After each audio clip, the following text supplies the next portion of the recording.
다 같이 사도신경하심으로 새벽 예배 하나님께 올려드리겠습니다. 전능하사 천지를 만드신 하나님 아버지를 내가 믿사오며 그 외아들 우리 주 예수 그리스도를 믿사오니 이는 성령으로 잉태하사 동정녀 마리아에게 나시고 본디오 빌라도에게 고난을 받으사 십자가에 못 박혀 죽으시고 장사한 지 사흘 만에 죽은 자 가운데서 다시 살아나시며 하늘에 오르사 전능하신 하나님 우편에 앉아 계시다가 저리로서 산 자와 죽은 자를 심판하러 오시리라. 성령을 믿사오며 거룩한 공예와 성도가 서로 교통하는 것과 죄를 사하여 주시는 것과 몸이 다시 사는 것과 영원히 사는 것을 믿사옵나이다. 아멘.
이 시간 우리에게 주신 하나님 말씀은 출애굽기 3장 1절에서 14절까지의 말씀입니다.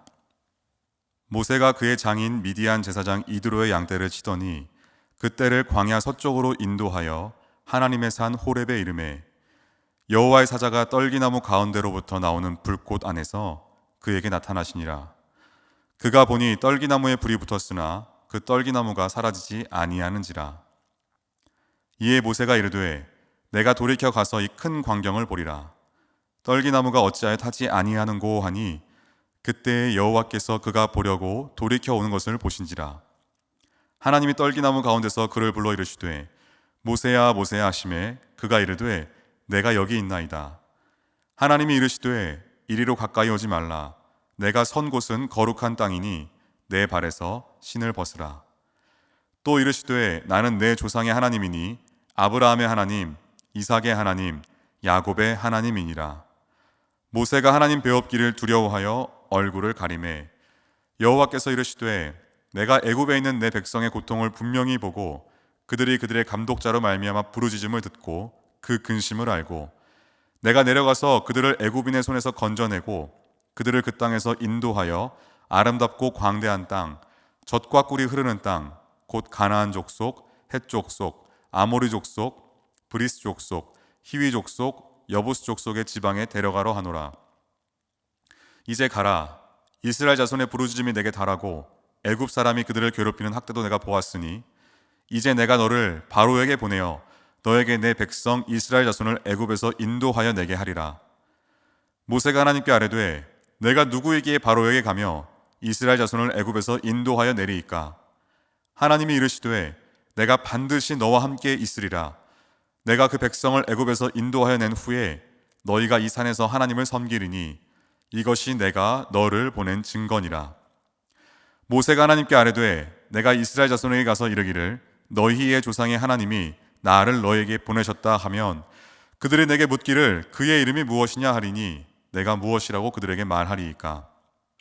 하나님이 모세에게 이르시되 나는 스스로 있는 자이니라.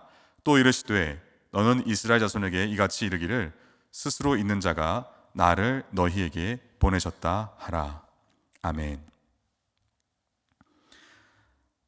함께 오늘의 예배를 위해서 기도하시겠습니다.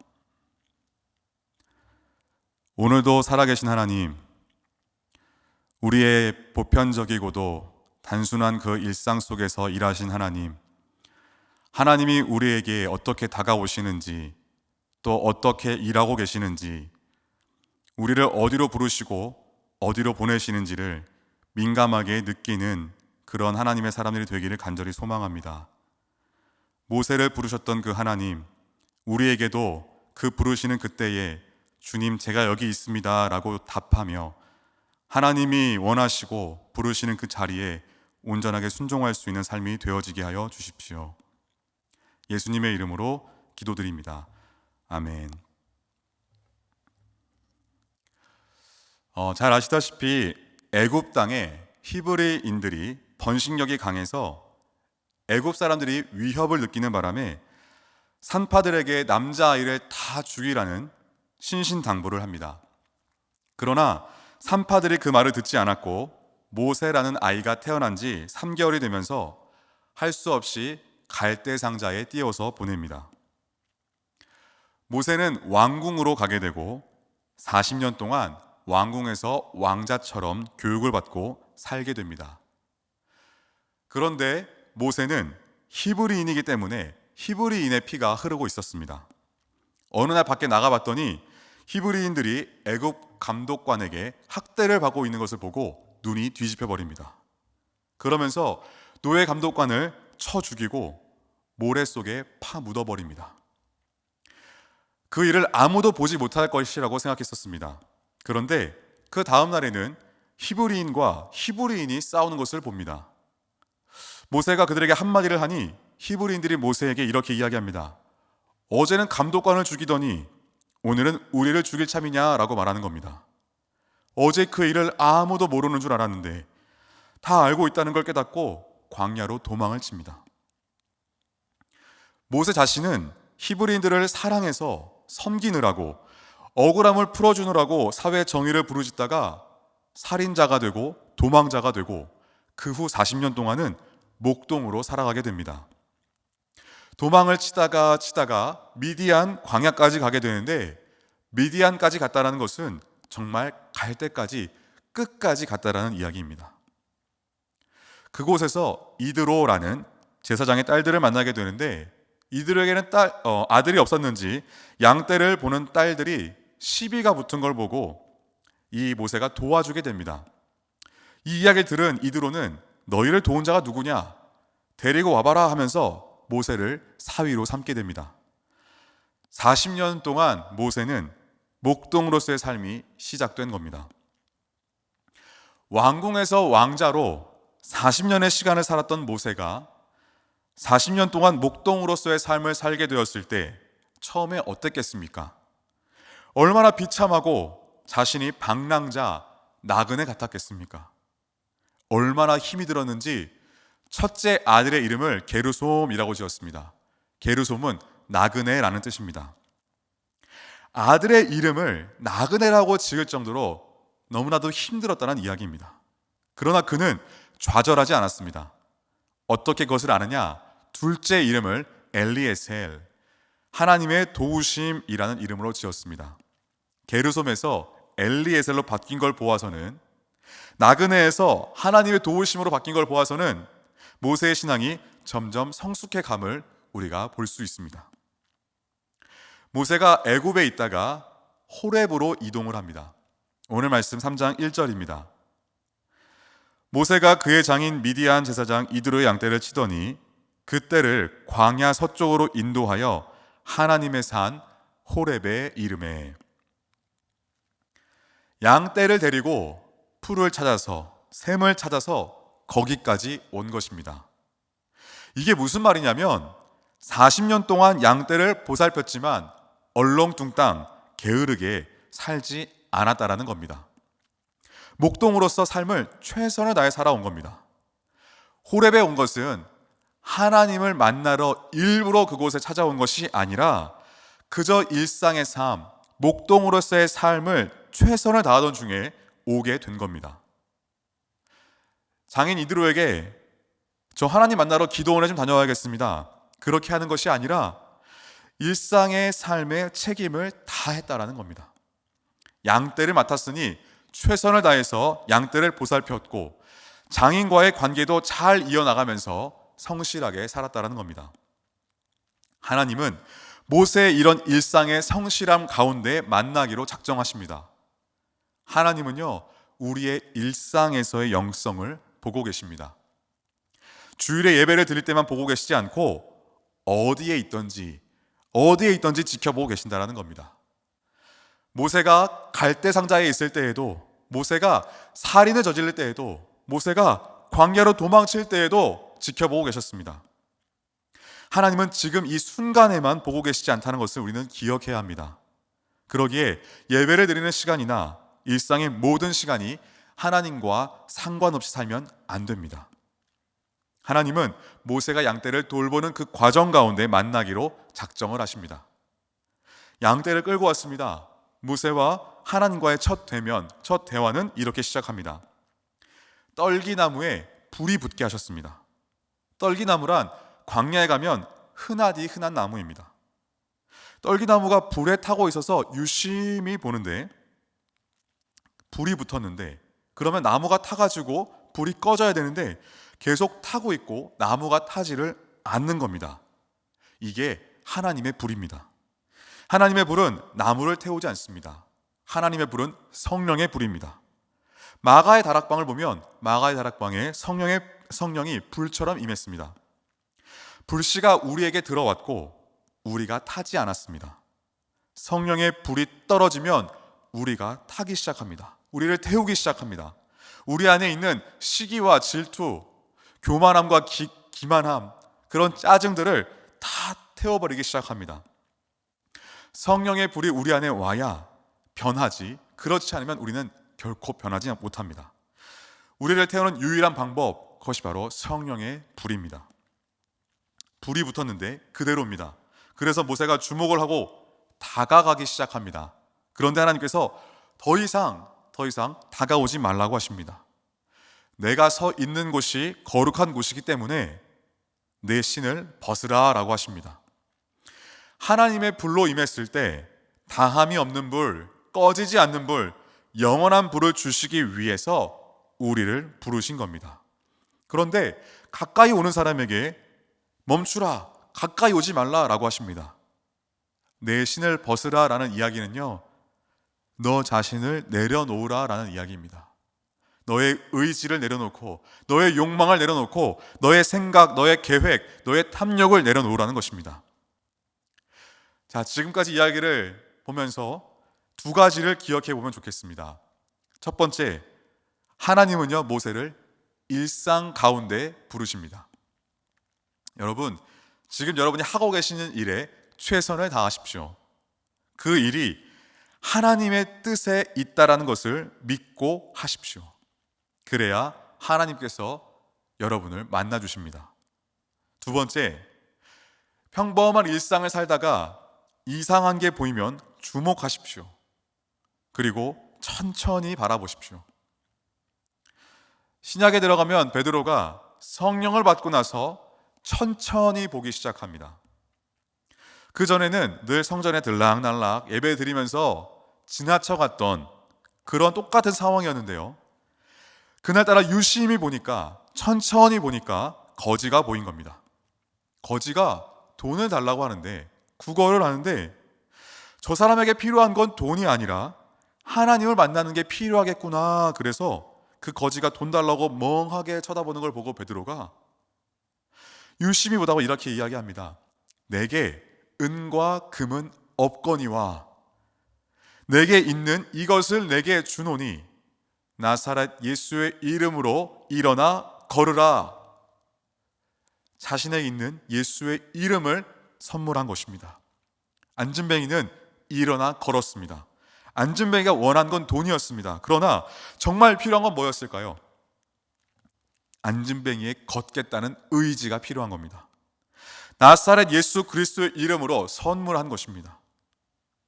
우리는 교회에 하나님에게 인기를 달라고, 자리를 달라고, 돈을 달라고 오지만 하나님이 주고 싶어 하시는 건 바로 꺼지지 않는 불입니다.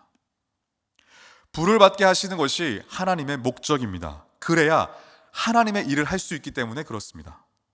불이 없으면요, 하나님의 일이 아니라 사람의 일을 하기 시작합니다. 하나님께서 사람의 일을 하시고자 했다면 40년 전에 모세를 불렀어야 했습니다. 모세가 가장 혈기가 많고 무슨 일이든 할 수 있다고, 능력 있다고 생각한 그 순간엔 무엇을 했죠? 사람을 죽였습니다. 살인을 했습니다.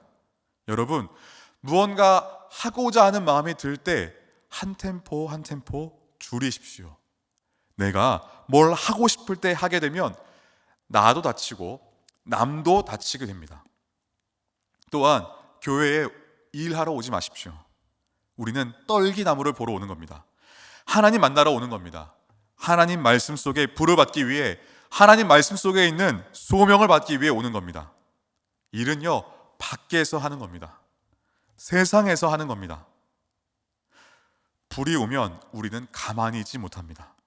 이 불은 꺼지지 않는 불이고 한 번 붙으면 영원히 가는 불입니다.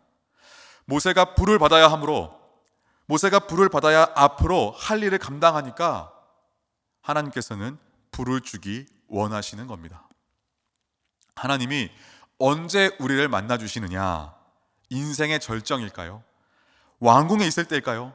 아니요. 이드로 집에서 처량한 신세가 되고 가장 바닥에 있을 때, 나는 아무것도 없다고 생각하고 아무것도 할 수 없다고 생각하는 그때 하나님이 우리를 만나 주십니다. 하나님이 모세를 만나 주고 계십니다. 하나님이 우리를 부르시는 자격 요건은 무엇입니까?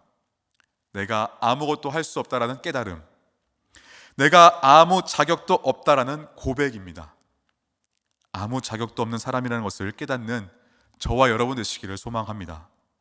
생명이라는 기적이 없다면 우리는 아무런 가치가 없는 사람들입니다. 오늘 모세를 하나님께서 부르실 때 주목하여서 그 오는 모세를 불러서 모세야 모세야 부를 때, 그때야 이제 진짜 때가 된 것입니다. 부르셨다라는 말은요, 하나님이 다 그동안 계획해 오셨다라는 이야기이고, 모세를 부르심으로써 그 계획은 완성된 겁니다. 하나님은 80년 동안 기다리셨습니다. 40년 동안 본인이 무언가 할 수 있다고 생각했을 때는 살인을 저질렀지만, 아무것도 할 수 없는 모세가 되었을 때 비로소 온유함과 겸손함, 그것을 가지고 또한 마음이 가난해진 모습이 된 것입니다. 여러분, 마음이 가난해져서, 겸손해져서 아이고 속도 없는 사람아, 뭐 저런 사람이 있나, 그런 이야기를 듣는 하나님의 사람들이 되시기를 바랍니다. 또한 많은 사람들에게 만만한 사람이 되시기를 바랍니다. 하나님 모세를 그때 사용하시기로 결정하셨습니다. 그렇게 모세야 모세야 부르실 때 우리는 어떻게 응답해야 합니까? 네, 주님, 제가 여기 있습니다. 우리는 무엇을 드릴 수 있습니까? 우리 자신을 드려야 합니다. 하나님은 우리 존재 자체에 그 생명을 원하시는 분이십니다. 하나님은 모든 게 준비되어 있으십니다. 하나님께서 허락하신 비전, 하나님의 부르심은 하나님의 능력으로만이 이루어집니다.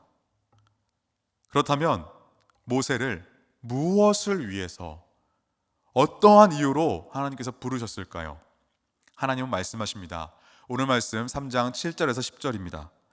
여호와께서 이르시되 내가 애굽에 있는 내 백성의 고통을 분명히 보고 그들이 그들의 감독자로 말미암아 부르짖음을 듣고 그 근심을 알고 내가 내려가서 그들을 애굽인의 손에서 건져내고 그들을 그 땅에서 인도하여 아름답고 광대한 땅, 젖과 꿀이 흐르는 땅, 곧 가나안 족속, 헷 족속, 아모리 족속, 브리스 족속, 히위 족속, 여부스 족속의 지방에 데려가려 하노라. 이제 가라. 이스라엘 자손의 부르짖음이 내게 달하고 애굽 사람이 그들을 괴롭히는 학대도 내가 보았으니 이제 내가 너를 바로에게 보내어 너에게 내 백성 이스라엘 자손을 애굽에서 인도하여 내게 하리라. 학대받는 백성들을 건지기 위해 모세를 부르십니다. 이 말씀을 보는데 누가복음 4장 18절 19절 말씀이 떠올랐습니다. 주의 성령이 내게 임하셨으니 이는 가난한 자에게 복음을 전하게 하시려고 내게 기름을 부으시고 나를 보내사 포로된 자에게 자유를, 눈먼 자에게 다시 보게 함을 전파하며 눌린 자를 자유롭게 하고 주의 은혜의 해를 전파하게 하려 하심이라 하였더라. 포로된 자에게 자유를, 눈먼 자에게 다시 보게 함을 전파하며 눌린 자를 자유롭게 하고 주의 은혜의 해를 전파하게 하시려고 부르십니다. 여러분, 특별함이 없는 아주 단조로운 반복적인 일상 가운데 조금 더 자세하게 찬찬히 들여다보십시오. 하나님이 내 안에 임하셔서 어떠한 눌린 자들, 포로된 자들, 눈먼 자들을 자유롭게 하기 원하신지를 한번 살펴보십시오. 한 가지 이야기를 하고 마치려고 합니다. 작년 12월이었습니다. 제가 올해 1월 5일에 수련 목회자 시험을 앞두고 공부의 피치를 더 올리고 있을 때였습니다. 말씀을 하나 외우면 하나를 까먹고 그러다 보니 참 불안함이 넘쳐나고 또한 문제들을 풀며 맞는 것이 많아도 그 틀린 것 몇 개 때문에 너무나 시간이 부족해 보였고 1분 1초가 너무나 아까웠던 상황이었습니다. 그렇게 공부를 하고 있는데 한 청년에게 연락이 오는 겁니다. 전도사님, 누구 아시죠? 그 친구. 네, 그 친구가 오늘 갑자기 하늘나라에 갔다고 연락이 왔어요. 혼자 가긴 좀 그렇고 장례식장에 같이 가시는 게 어떠신가요? 순간 고민이 되었습니다. 움직이면 왔다 갔다 1시간, 좀 앉아있다 오면 30분, 이래저래 2시간이 넘게 필요했습니다. 그런데 그럴 때 있지 않습니까? 여기는 가야겠다. 사실 그 청년은 중고등부 시절 교회에 나왔다가 중간에는 안 보이다가 다시 나와서 세가족 교육을 받다가 코로나로 인해 교육을 다 받지 못한 상황의 친구였습니다. 저는 그 친구를 딱 세가족 교육 때 2번 만난 상태였습니다. 혼자만 교회를 다녔던 친구였기에 장례식장에 가면 아는 사람도 하나도 없고 또 시간도 없어서 고민을 했지만 하나님께서 마음을 주시는 데에는 이유가 있겠다 싶어서 발걸음을 옮겼습니다. 가는 시간 동안 그 친구와의 기억을 떠올리면서 하나님이 그곳에 왜 가게 하신 건지 꼭 알려달라고 기도를 드렸습니다. 특별한 일이 없으면 상심이 될 것 같았습니다. 부모님이 교회를 다니시는지 안 다니시는지도 모르겠고 이제 20대 초반의 아들이 한순간에 황량한 중국을 맞이한 부모님들을 뵙는 것도 가서 무엇을 말씀드려야 할지도 막막했습니다. 들어가는 시간까지 그 친구에 대한 기억은 전도사님, 저는 하나님 살아계신 거 믿어요 라는 그 한마디와 저는 저희 매형에게 전도를 받았습니다 라고 했던 그 2가지 사실이었습니다. 빈수 앞에 섰는데 다행히도 다른 교회 이름이 크게 적힌 화환이 보였습니다. 교회를 다니시나 보다. 들어가 조문을 하고 부모님과 인사를 나누는데 누구시죠? 라고 여쭤보셨습니다. 당연히 서로가 처음 봤으니까 그랬습니다. 저는 한사랑 청년교회의 전도사입니다. 그러시군요 하시면서 부모님께서는 저희 부부도 교회 나간 지 이제 1년 반 정도가 되어갑니다. 교회 안 나갔으면 어찌했나 싶습니다. 저는 하나님이 우리 아들을 품어주신 거 하나면 되는데 혹시 그렇지 않다면 저는 살 수가 없습니다 라고 하셨습니다. 그때 저의 유일한 기억의 한마디를 부모님에게 전해드렸습니다. 어머니, 아버님, 저는 그 친구를 잘 알지 못합니다. 그런데 저에게 유일한 기억은 전도사님, 저는 하나님이 살아계시다는 걸 믿어요 였습니다. 아버님, 어머님, 걱정 안 하셔도 됩니다. 친구는 이미 하나님 품 안에 있습니다 라고 전해드렸습니다. 그러면서 제 마음에 이 한마디를 부모님에게 전해드리라고 나를 이곳에 보내셨다라는 확신이 들었습니다. 그리고 빈소를 나오는 길에 입구에서 매형이라고 하시며 인사를 하시더군요. 안녕하세요, 제가 매형입니다. 저는 슬프지 않습니다. 하나님 품에 안겼다라는 것을 확신하고 저는 믿습니다. 저희보다 조금 일찍 간 것뿐입니다. 와주셔서 감사합니다. 이 한 사건을 통해 일상 속에서 나를 부르신 이유, 나를 보내신 이유, 이 일을 통해 하시고자 하는 일들을 깨닫게 되었습니다. 여러분, 여러분의 하루하루의 평범한 일상 속에서 부르시는 하나님의 음성을 듣게 되시기를 바랍니다. 보내시는 곳, 생각나게 하는 사람, 마음에 부어주시는 일에 순종하시며 눌린 자를 자유케 하는 하나님의 일하심을 경험하는 저와 여러분이 되기를 간절히 소망합니다. 다 함께 주기도문 하시겠습니다. 하늘에 계신 우리 아버지여, 이름이 거룩히 여김을 받으시오며 나라가 임하시오며 뜻이 하늘에서 이루어진 것 같이 땅에서도 이루어지이다. 오늘 우리에게 일용할 양식을 주시옵고 우리가 우리에게 죄 지은 자를 사하여 준 것 같이 우리 죄를 사하여 주시옵고 우리를 시험에 들게 하지 마시옵고 다만 악에서 구하시옵소서. 나라와 권세와 영광이 아버지께 영원히 있사옵나이다. 아멘.